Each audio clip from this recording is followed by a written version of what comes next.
allí donde reside el jefe principal de los terroristas. ¿Cómo se acorrala a un hombre que ha ostentado el poder absoluto durante más de 40 años? ¡A mí nadie me paga! No con ejércitos ni con complots. A veces solo se necesita la verdad, dicha sin miedo y frente al mundo. Oiga, el comunismo como que murió en el mundo entero. ¿Por qué usted insiste en revivirlo? Durante décadas, Fidel Castro fue el maestro de la narrativa, el director de una obra donde él escribía todos los diálogos. Pero hubo momentos, chispazos en la historia en que perdió el control del guión, y en esos momentos la máscara se le cayó. Que usted, involucrado en la muerte de tantos salvadoreños,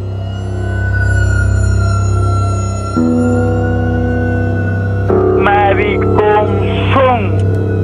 Controlar la narrativa es controlar el poder, y el patrón del mal lo entendió mejor que nadie. En la Cuba comunista que él mordió, la prensa no cuestionaba, solo aplaudía. Un escenario donde las preguntas incómodas no existían. Era la isla del monólogo. Pero fuera de ese ecosistema controlado, las reglas cambiaban. Este es el relato de los encuentros que Fidel Castro nunca pudo controlar o en los que perdió la tabla. No son solo historias de batallas con armas, sino con palabras. Son los momentos en que la armadura de un dictador se resquebrajó, revelando al hombre que temía ser cuestionado. Esta es la historia de cómo la verdad, a veces en una simple pregunta, se convirtió en el más puro acto de desafío. Lo que vimos al inicio no fue un simple exabrupto, fue el clímax de una estrategia. Panamá, año 2000. El presidente salvadoreño Francisco Flores pide a la cumbre iberoamericana una condena formal contra el grupo terrorista ETA. Cuba se niega. Para desviar la atención, Fidel Castro contraataca. Acusa a Flores de proteger a un luchador anticastrista, Luis Posada Carriles. Era su táctica habitual, señalar al otro para evitar el espejo. Pero lo que más me extrañó es que esta proposición surgiera precisamente de Salvador. Después México la apadrinó. Es que es raro. Allí donde reside el jefe principal de los terroristas, contra el cual no se ha hecho nada. Pero ese día el guión se rompió. Flores no retrocedió, aceptó el duelo y le devolvió el golpe con una acusación que silenció la sala. la condena de los atentados de la ETA en España hemos sido nosotros. Y lo hacemos en solidaridad con el pueblo español, y lo hacemos porque nosotros hemos sufrido muy crudamente muchos años de guerra y sabemos lo que el terrorismo puede hacerle a una sociedad. Por lo tanto, señor Castro, es absolutamente intolerable que usted, involucrado en la muerte de tantos salvadoreños, que usted, que entrenó a muchísimas personas para matar a salvadoreños, me acuse a mí de estar involucrado en el caso de Luis Posada Carriles. Y aquí la transmisión televisiva se vuelve cómplice. Mientras Flores lanza sus palabras más duras, la cámara no lo enfoca a él, sino al acusado. Vemos a Castro haciendo muecas, indignado, pero intentando controlar la furia como el viejo actor que era. El mundo no escuchaba solo la acusación, veía en tiempo real la herida que provocaba. No era un periodista, era otro jefe de Estado, recordándole su propio historial sangriento. Por primera vez, un líder en su mismo escenario le decía en público lo que muchos solo susurraban en privado. La máscara de líder antiimperialista se caía para revelar al intervencionista. Pero este nivel de desafío no surgió de la nada. Para entender la audacia de Francisco Flores hay que volver atrás a un tiempo en el que el propio Castro, increíblemente, definía sin tapujos las reglas de su poder. Para entender los enfrentamientos posteriores, primero debemos viajar a los años 70. En el apogeo de su poder, un Fidel Castro confiado le concede una entrevista a la legendaria periodista norteamericana Barbara Walters. Quizás por esa misma confianza, comete un acto de honestidad insólito. Walters no se anda con rodeos. Le pregunta directamente aquello que su prensa sumisa jamás osaría. Y Castro, lejos de enfurecerse, lo admite todo. Bárbara, nosotros no tenemos las mismas concepciones. We do not have your same Nosotros conceptions. no tenemos el concepto de libertad de Our prensa. concept of freedom of the press is not yours. Desde luego, se lo digo con toda. And I say this very No honestly. tengo que ocultar absolutamente. I have nothing to hide. Si nos pregunta que aquí puede aparecer un periódico If you ask us if a paper could appear here against socialism, francamente I could que no say puede honestly, aparecer. no, it No cannot lo appear. permitirá ni el It partido, would not be allowed by ni el the gobierno, government. ni el Nor pueblo. the people. En ese sentido, Okay. no poseemos In that sense, la libertad we do de not prensa. have the freedom of the press that you possess in the U.S. En ese sentido, Es una confesión a corazón abierto. Esa admisión temprana es la clave para comprender por qué, años más tarde, cuando otros le recordaron esta misma verdad, su reacción sería tan diferente. La confianza se había convertido en soberbia. Pero, ¿qué ocurre cuando el mundo a tu alrededor cambia y tú te niegas a hacerlo? Abril de 1989, el mundo comunista se tambalea. Mikhail Gorbachev, el arquitecto de la perestroika, visita a su viejo amigo en La Habana. En una rueda de prensa, el periodista chileno Bernardo de la Maza apunta directamente a la gran contradicción del momento. No le pregunta a Castro, le pregunta a Gorbachev por qué no hay nada nuevo o genial para Cuba. Gorbachev, usted siempre plantea enfoques nuevos, frescos a la realidad mundial. Lo ha hecho en todos los campos y sin embargo ahora en Cuba no ha planteado, al menos ante nosotros, nada nuevo. Yo no digo que Cuba sea un títere o una colonia soviética que usted le pueda imponer a Fidel Castro su política, pero tal vez sí alguna recomendación o algo nuevo, algo fresco, algo genial como tantas cosas que usted ha planteado. ¿Hay algo de eso que nosotros no conozcamos y que sí se haya conversado tal vez entre ustedes? La cámara cómplice nos muestra el antes, un Fidel sereno, y el después, un rostro que se endurece. El dictador no puede evitarlo. Aunque la pregunta no es para él, salta para defender su territorio. ¿Qué tú representas? Yo soy presidente Castro y yo soy de Canal 13 de televisión de la Universidad Católica de Santiago de Chile. Ah, de Santiago de Chile. Ahora, yo no me explico por qué tú dices que el compañero Gorbachev no dijo nada nuevo aquí. No, Porque tú acaba de pronunciar un discurso que dice muchas cosas nuevas, interesantes, constructivas. dijo, Un gran discurso. Si no nos podemos andar buscando la quinta pata al gato, encontraremos que el discurso de Gorbachev es muy bueno. Y segundo, sobre la genialidad, creo que una expresión del genio de Gorbachev es no intentar venir a otro país a decirle a ese país lo que tiene que hacer. Esa es la manifestación de genio, una de las cosas que yo más admiro y la que expresé hoy en la reunión otra vez.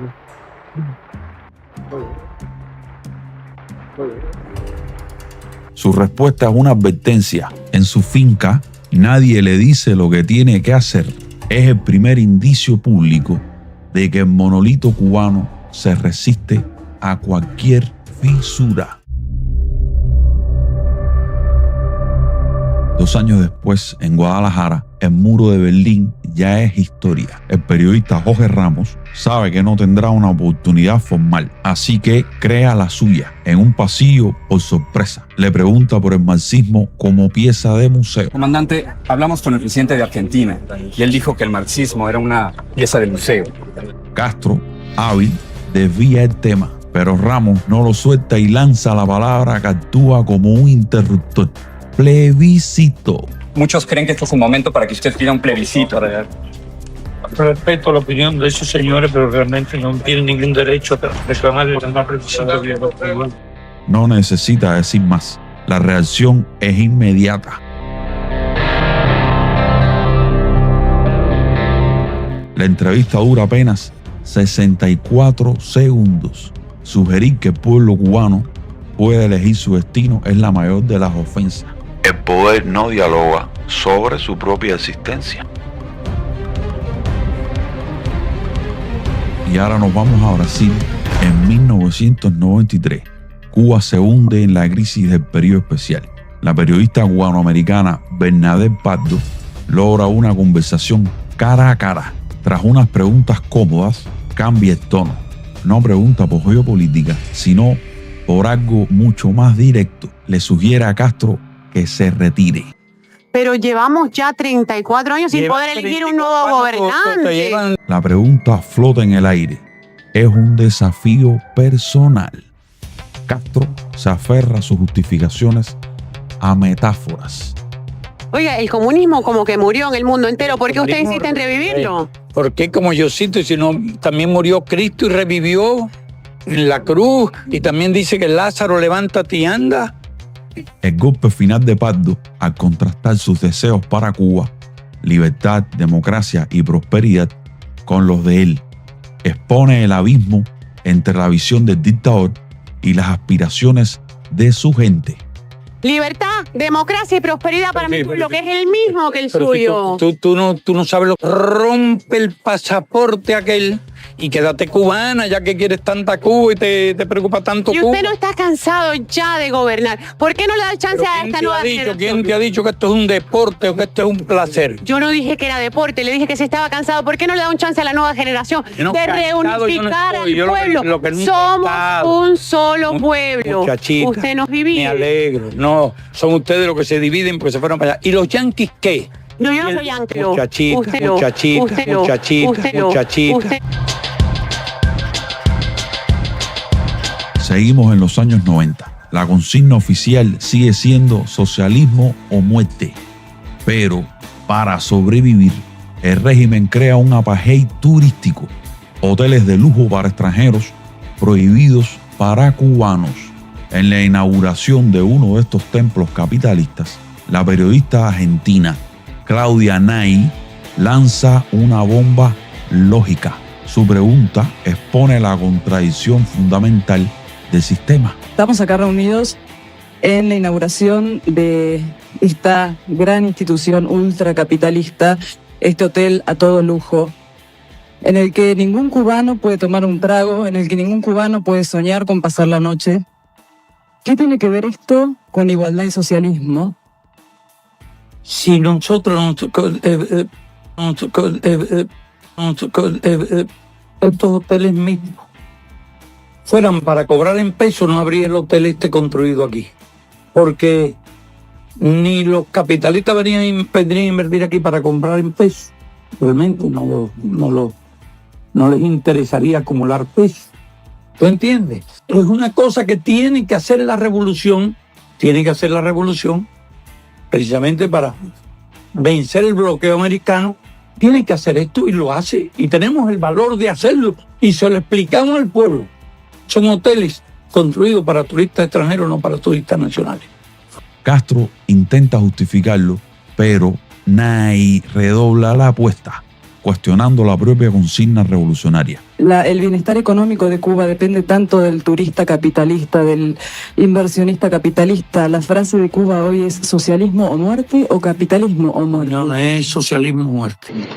Porque estamos precisamente, lo que estamos haciendo es para proteger la independencia de nuestro país y lo estamos haciendo para defender nuestro sistema social. Por lo menos un turismo que se base en la asociación del Estado socialista con empresas capitalistas. Pero es un turismo sano, un turismo sin juego, sin casino, sin droga. Leo, cuidado. Río. Vaya.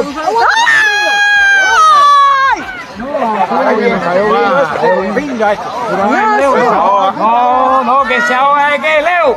¿Y para dónde? No se ahoga nada. Oye, no se ahoga, que él está en talla. Está bajito ahí.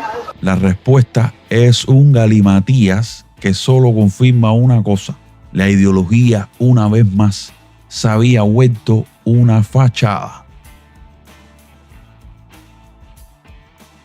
Para el año 2003, el mundo ya era otro, pero en Cuba, Castro seguía siendo intocable, o eso creía él. Desde un estudio de radio en Miami, dos locutores, Enrique Santos y Joe Ferrero, decidieron probar lo imposible, burlarse del comandante en su propia cara, haciéndose pasar por un asistente de Hugo Chávez y usando frases pregrabadas del presidente venezolano. Lograron lo impensable. Fidel Castro conversó amigablemente con una máquina, convencido de que hablaba con su gran aliado. Sus agentes que estuvieron allí con usted en Argentina, hace falta que hagan una búsqueda extensa y detallada, y las personas que sean responsables respecto a esto deben de ser llamadas. Correcto, ya comprendo. ¿Me oye? Sí, ahora te oigo. Claro. Recuerde que la línea no está segura, Castro. Sí. ¿Aló? Te oigo. Eso te lo escuché. Yo le estoy... Pero toda broma tiene su final. Y cuando los locutores revelaron la trampa, el estadista desapareció y emergió el tirano en su forma más cruda. No hubo argumento político, tampoco retórica revolucionaria, solo insultos. Sí, estoy informado y absolutamente conforme. Si es que no... ¿Estás conforme con la mierda que has hecho en la isla? ¿Estás conforme con la mierda que has hecho en la isla, asesino? Enrique Santos y Joe Ferrero desde Miami, el Sol 95.7. Caíste igual que Hugo Chávez. ¿En qué caí, come mierda? Enrique Santos y Joe Ferrero desde Miami. Te está escuchando todo Miami. ¿Qué nos tienes que decir? Mariconzón. ¿Qué nos tienes que decir? Ni cojones. ¿Qué nos tienes que decir? No he oído nada. Vete para el coño de tu madre. Todo Miami te está escuchando, Fidel Castro. La broma no solo lo dejó en ridículo, desnudó al hombre detrás del poder, aquel que reacciona con vulgaridad cuando pierde por un instante el control total del guión. Y llegamos al último round, Córdoba, Argentina, 2006. En la esquina, un Fidel Castro visiblemente envejecido. Suena la campana y el periodista Juan Manuel Cao sube al ring con un solo golpe preparado. Una pregunta por la doctora Hilda Molina. La doctora Hilda Molina, ¿por qué no la libera? ¿Por qué no la deja reunirse con sus nietos? Yo me llamo Juan Manuel Cao, soy cubano. Soy cubano, ¿por qué no libera a la doctora Hilda Molina? ¿Por qué no la deja venir a ver a sus nietos? Castro pierde los papeles, grita como vieja histérica de CDR, acusa, se enreda en las cuerdas de su propia furia. A mí nadie me paga. Digo, los amigos de aquel que estaba haciendo la pregunta pueden estar preparando un atentado. Se han dedicado a una es de quien te pagaba, tú no dejas hablarlo de periodistas nada más con Bush y le preguntan por Posada Carril y los crímenes que se han cometido.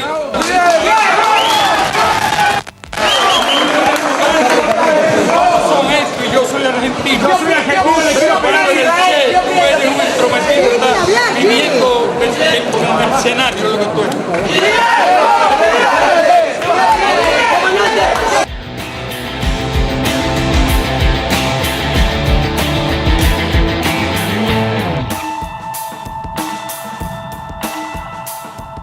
El árbitro detiene la pelea.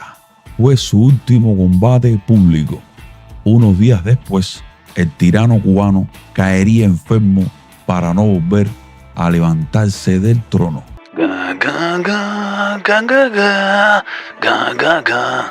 Amables televidentes, como hemos venido anunciando, damos a conocer una proclama del comandante en jefe al pueblo de Cuba.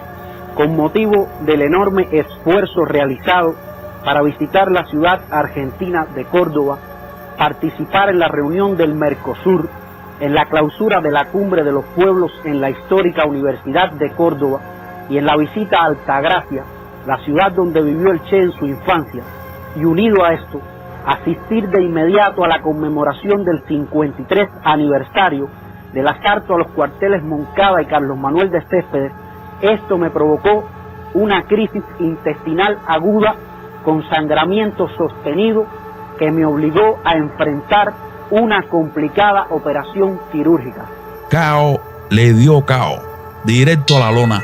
El hombre que sobrevivió a cientos de complots finalmente era derrotado, no por la CIA, sino por una simple pregunta, o quizás por el karma. Con un cuerpo que ya le pasaba factura por tanto mal hecho al prójimo, el dictador se apagaba. Pero a veces el karma no se conforma solo con la enfermedad. A veces la energía de una tiranía se impregna en los objetos.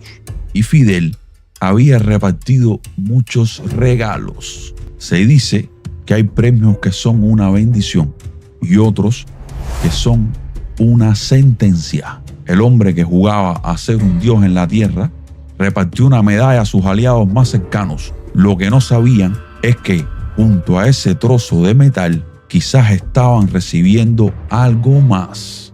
El tiempo de descuento había comenzado. Pincha en este video de acá para que descubras este anticapitalista beso de Judas.